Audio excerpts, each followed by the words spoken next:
कहा जाता है पृथ्वी अभी भी 9 अदृश्य नागों के सहारे टिकी है, पर इन 9 नागों का असली रहस्य क्या है और क्यों आज भी नवनाग स्तोत्र का नाम सुनते ही नकारात्मक शक्तियां दूर भागती है। सृष्टि के प्रारंभ में क्षीर सागर की अनंत शांति में भगवान विष्णु की शैया के रूप में प्रकट हुए शेष नाग। उन्हें अनंत कहा गया क्योंकि उनका न आदि है न अंत। मान्यता है वे अपने सहस्त्र फणों पर इस जगत का भार उठाए हुए हैं। उनकी श्वेत आभा धैर्य, पवित्रता और स्थिरता का प्रतीक है। नागों के राजा वासुकी समुद्र मंथन के समय जब देव और असुर मंदराचल पर्वत को मथने के लिए रस्सी खोज रहे थे, तब वासुकी स्वयं आगे आए। उनके विष के ताप को शांत करने के लिए भगवान शिव ने उन्हें अपने कंठ का आभूषण बना लिया। नीले और हरे प्रकाश से दमकते वासुकी भक्ति और शक्ति के संतुलन का प्रतीक है। नागों में सबसे मायावी है तक्षक नाग, पंखों से युक्त, आकाश में बिजली की गति से उड़ने वाले। वे नागलोक के रक्षक हैं। उनकी उड़ान सिद्ध करती है नाग केवल पाताल तक सीमित नहीं। करकोटक नाग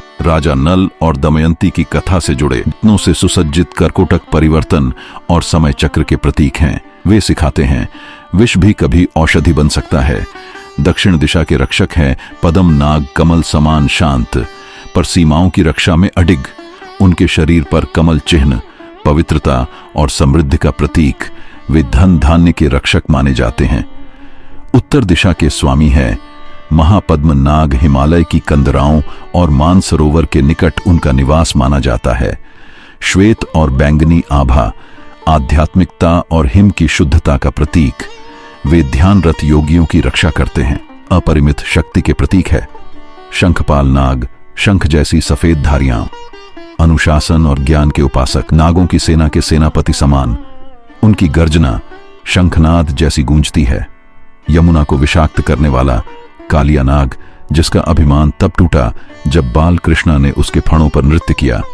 कृष्ण के चरणों के स्पर्श ने उसे मोक्ष का मार्ग मिला। उसके फणों पर आज भी कृष्ण के पद चिन्ह अंकित हैं। और अंत में शांत विद्वान कुलीक नाग, विवादों से दूर, ज्ञान में लीन। भूरे वर्ण की सादगी में अंतर्निहित है वास्तविक शक्ति। वे सिखाते हैं मौन ही सर्वोच्च बल है। ये 9 नाग अनंत, वासुकी, तक्षक, करकोटक, पद्म, महापद्म, शंखपाल, कालिया और कुलिक ब्रह्मांड की विभिन्न ऊर्जाओं के प्रतीक हैं। इनका स्मरण सर्प दोष और भय का नाश करता है। ये प्रकृति और दैवीय शक्ति के मध्य सेतु हैं। नवनाग स्तोत्र का पाठ जीवन में विजय और सुरक्षा प्रदान करता है।